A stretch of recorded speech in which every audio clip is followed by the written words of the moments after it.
Olá, pessoal, e aí, como vocês estão nessa segunda-feira, início de semana, toda aquela coisa, né? Meu vídeo tá meio bugado, parece. Será? Depois vocês me dizem no comentário aí se o vídeo tá bugado. Eu tô fazendo umas modificações aqui, surpresas virão no futuro aí, mas por enquanto ainda não. Então, o assunto hoje é frustração, né? Uma pessoa muito próxima de mim aí teve um período meio difícil semana passada e passou por uma frustração bem grande, frustração bem generalizada, assim, porque incluiu a ideia que ela fazia de certas pessoas, o desempenho com ela mesma, tudo mais, é um bolo de coisas, né? E eu também estou passando por umas frustrações hoje. Tem a ver com essa história do vídeo que eu tô falando para vocês. E o que costuma acontecer quando a gente passa por frustração, né? Uma série de coisas acontecem com a gente, psicologicamente falando, né? Uma das que me chamam mais atenção nesse momento quando é o que a gente faz com a gente mesmo, né? A gente costuma questionar no nosso valor. Na mesma hora que a gente passa por frustração, muitas vezes a gente sofre alguma coisa, a gente, sei lá, bate o carro, a gente né, não vai bem numa prova, não vai bem, de repente estava jogando futebol ali e né, ou outro esporte que a gente gosta e a gente perde. Dependendo de como isso acontece, dependendo do impacto que isso tem na nossa vida, a gente tende a associar isso ao nosso valor, a nossa ideia de valor, né? A ideia que a gente faz da gente mesmo. Então, ou seja, trocando em miúdos, isso tem impacto direto na nossa autoestima naquele momento, né? E de modo que a gente começa a questionar esse nosso valor, né? Algo que de repente a gente já tinha consolidado um tempo atrás. Ah, não, eu sei que eu sou uma pessoa muito capaz de fazer gols. Eu sou um bom atacante, vamos imaginar. E né, depois dessa frustração a gente começa a se questionar nesse sentido, né? Ah, será que eu sou tão bom? Não, eu acho que eu nem sou tão bom assim. E muitas vezes a gente já pula direto para a conclusão, a gente nem se questiona e já pula direto para a conclusão. Isso é complicado, porque na verdade as frustrações vão acontecer, né? Todos sabemos disso, mas elas não necessariamente têm a ver com a nossa capacidade em relação àquilo que está acontecendo, né? Muitas vezes os fatores externos influenciam bastante no nosso desempenho, no nosso resultado. Então a gente não, a gente é que é difícil fazer isso quando a gente passa por frustração, porque ele mexe com o nosso emocional derruba ou derruba não necessariamente, mas mexe muito com o nosso processo racional, né? E de modo que a gente começa a chegar a conclusões poluídas, vamos chamar assim, né? Aquelas conclusões que já estão viciadas, como se costuma dizer, né? A nossa conclusão não vai ser uma conclusão objetiva. Então é complicado, assim. Nesse momento, eu diria não tomar decisões, né? Em relação a determinada situação. Por exemplo, a gente poderia tomar a decisão de parar de jogar futebol. Ah, não. Então, já que eu não jogo bem, eu vou poupar todo mundo dessa minha falha, dessa minha falta e vou parar de jogar. Aí ninguém se preocupa mais. Ou de repente eu resolvo, é pior ainda, né? De repente eu resolvo descontar em alguém, né? Eu vou lá e digo, mas isso aí é culpa do fulano de tal que nunca me passa a bola, vou lá tirar uma satisfação com ele. Isso é pior ainda, talvez, né? Pior não porque a gente não se dá, né? Os outros têm mais importância que a gente, mas porque a gente vai tomar algumas decisões no externo que vão ter consequências depois pra gente, né? Quando a gente toma uma decisão só nossa, de repente, vou parar de jogar. Isso não é definitivo, né? Eu posso tomar essa decisão pra mim e não informar ninguém. E aí, segunda-feira, tudo passou, né? Ou sexta-feira, sei lá, passou 3, 4 dias.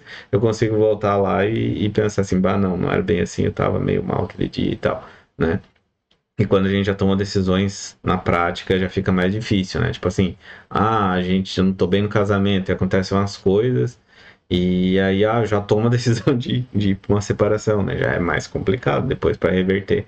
E isso é bem intenso. Com isso, eu não quero dizer que a gente não deva se questionar. Se questionar é sempre importante, né? Mas nesse momento que a gente está passando esse nosso questionamento, como eu falei, ele vai estar viciado. Então, os dados que a gente vai extrair desse questionamento não vão ser válidos, vão ser, na pior das hipóteses, confusos, assim, vão ser desencontrados. A gente vai precisar de mais dados, de dados mais assertivos para a gente tomar uma decisão. E aí uma outra coisa que a gente pode fazer, né? O primeiro que eu diria é a gente esperar. Vamos dar um tempinho, deixar a situação, seja qual for, de lado. Então, às vezes, vale tirar uma folga do futebol. Vou ficar uma semana sem jogar, então, né? Para ver se eu esclareço minha cabeça e tal. É válido, faz sentido.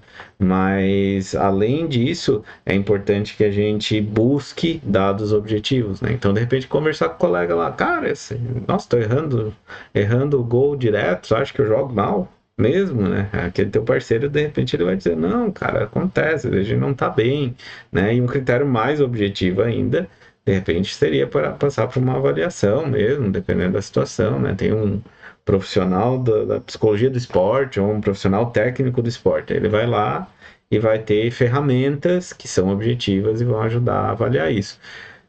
Esses dados não costumam ser pontuais, né? Geralmente, dependendo daquilo que tu está tentando avaliar, tu precisa de mais inserções. Então, essa é outra dica grande. Vamos fazer mais de um round, né? Mais de um ciclo para avaliar a situação antes da gente tomar uma decisão, né? Então, eu errei muitos gols naquele dia, eu errei muitos gols no dia seguinte e no dia depois daquele. Aí já começa a se somar, como pode começar a se questionar, mas se isso é um caso isolado, aí já não faz tanto sentido a gente chegar a essa conclusão abrupta, né?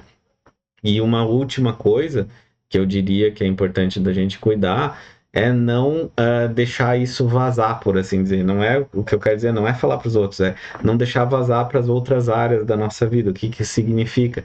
Muitas vezes a gente chega à conclusão de que porque eu estou usando o exemplo do futebol, tá? Eu vou seguir com o exemplo do futebol.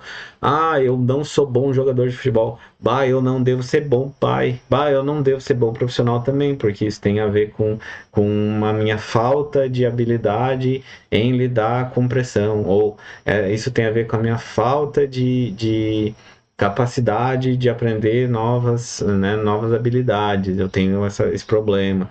Então a gente acaba pegando aquele evento específico que foi importante, teve peso, mas acaba espalhando isso para outros lugares. A conclusão que a gente chega começa a ser generalizada. Isso é muito perigoso, porque a gente vai ter, novamente, a gente vai não ter dados objetivos para fazer essa extrapolação, né? Porque a maior parte das vezes as coisas que a gente faz para a gente, a maior parte das vezes as coisas que a gente faz em uma situação ou em um contexto, elas não são baseadas nas mesmas habilidades que a gente vai aplicar em outras situações. Então a gente tem que cuidar muito com essa questão de generalizar para o todo, né?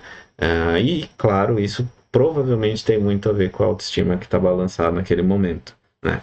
Por isso a questão do tempo, né? Por isso a gente tirar um tempo para melhorar, para se parecer, melhorar a cabeça, que eu quero dizer, né? Fazer coisas que a gente gosta, relaxar mesmo.